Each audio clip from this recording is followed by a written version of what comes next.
What's going on this week in Nerf?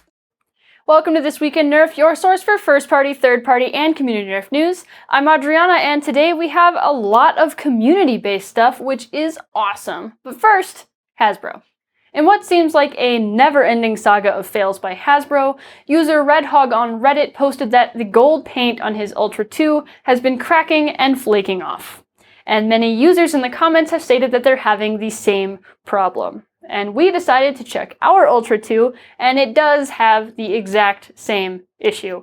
All of the letters have cracked extensively and have started flaking off in areas where it's not likely there was any contact. This doesn't appear to be from abuse, but just the paint not staying bonded to the material. At this point, we almost feel bad for Hasbro. They just can't catch a break with Ultra. The Ripley skin Fortnite blasters are now available, and we've been following this blaster line since it was leaked months ago, and this skin is definitely one of our favorites so far, especially the rocket launcher. Emmett92 posted to Reddit that they showed up in Best Buy, and these are a Best Buy exclusive, so you will need to get your fix that way. I really want to replace my rocket launcher with the Ripley variant, but sadly our Best Buy won't have them available until the 20th. Best Buy is doing curbside pickup in many areas during the pandemic, so make sure you see what options you have available in your area before you venture out. And in more 3D design news, I think the Magpie is finally out of beta.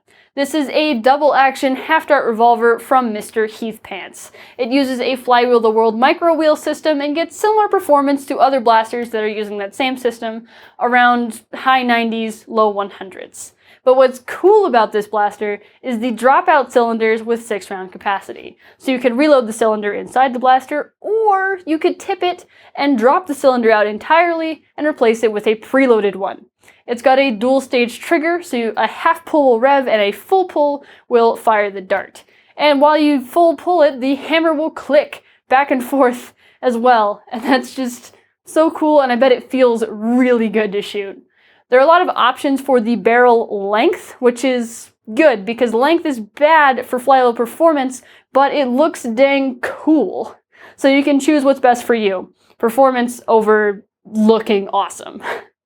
MHP was also experimenting with a full-length version if you don't use half-lengths. Beret made a thorough review of the blaster in its current state, so you can check that out if you're interested in the blaster. And MHP is not openly selling the blaster, but did accept a commission for Brett, so your luck may vary.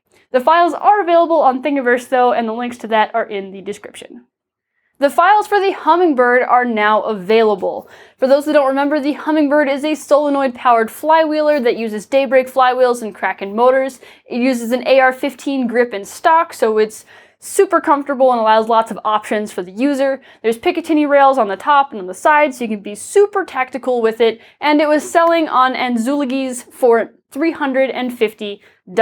And a lot of people were put off by that price tag, even though sourcing the parts individually still costs a pretty penny. But now the files are available on Etsy for $35. You do have to make sure your printer is at least 250 by 210 by 210 millimeters to be able to print all the files. It uses a license similar to the Bulwark, which means unlimited personal prints and one commercial use or commission. I love this new way that people are selling files, and I strongly believe that the designers of these things should be rewarded for the time and effort that they put into it. And it seems like an exceedingly fair way to do it. So if you want to purchase the HummingBird files and build one yourself, be sure to check out his Etsy. The link to that is in the description. And while you're there, check out some of the other stuff he built, like the Falcon. It's pretty freaking cool. We don't usually talk about ideas, but this was an exceedingly cool one on kind of a slow week. It really highlights the creativity and collaboration in our hobby. User Time Blossom posted this crew drawing of their proposed idea.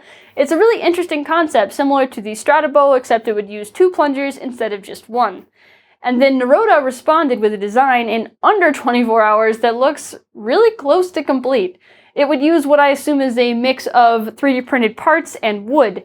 And Nerota mentions in the comments it would likely have an RSCB, but I wonder how feasible it would be to make it mag-fed instead. I know Michelle had some ideas on how you could use a string and a spring to operate a breech.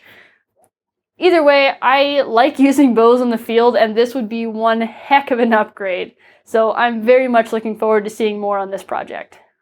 And now it's time for Mod of the Week. Colin W1 made Polar Star, and this is something he's been working on for quite a long time, and we've played against Colin quite a few times, and he's a worthy adversary no matter what he's holding. But this is a 3D printed HPA blaster with full-end semi-auto that fires 16 darts per second.